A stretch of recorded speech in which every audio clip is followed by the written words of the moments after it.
Digital హైవేగా రూపుదిద్దుకుంటున్న Hyderabad to Bengaluru హైవేలో అటు Microsoft data centre కి, ఇటు పోల్పల్లి సెట్స్, అటు ఇంటర్నేషనల్ ఎయిర్పోర్ట్ కి, ఇటు రీజనల్ రింగ్ రోడ్ కి చేరువలో ఉన్న బాలానగర్ హైటెక్ పార్క్ లో ఇన్వెస్ట్ చేయండి.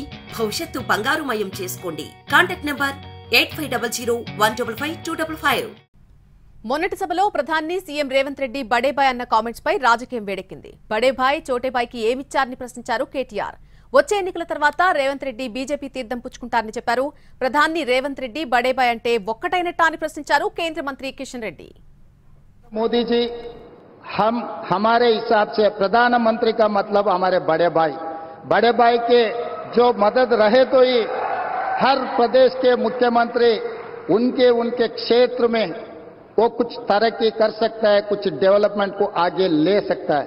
इसीलिए मेरा गुजारिश है इस वक्त तेलंगाना अगर आगे तरक्की करना है, हम भी गुजरात जैसा हम आगे जाना है तो यहाँ पर आपके मदद जरूरी है. बड़े भाई अंटाడు మరి ఆ బడే బాయ్ ఏమిచ్చిండో చోటే బాయ్కి చెవులో ఏం చెప్పిండో మనకు తెలియదు. కానీ నాకైతే ఒకటి స్పష్టంగా కనబడతా ఉన్నది.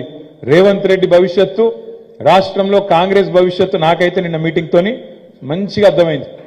ఖచ్చితంగా రాబోయే రోజుల్లో మహారాష్ట్రలో జరిగినట్టు, అస్సాంలో జరిగినట్టు రేవంత్ రెడ్డి గారు వచ్చే ఎన్నికల తర్వాత బీజేపీ తీర్థం పుచ్చుకోవడం ఖాయమనే మాట మాత్రం నేను మీ పక్కా చెప్తున్నా. మరొక ఏకనాథ్ షిండే, మరొక హిమంత బిశ్వాస్ శర్మ ఇక్కడనే ఉడతాడు, కాంగ్రెస్ పార్టీని బొందబెడతాడు. నేను ఉత్తగా ఆషామాషిగా చెప్తలేని ఈ మాట. గవర్నమెంట్ దానికి సంబంధించి పెద్దన్న సంభవిస్తే ఒకటైపోతారా?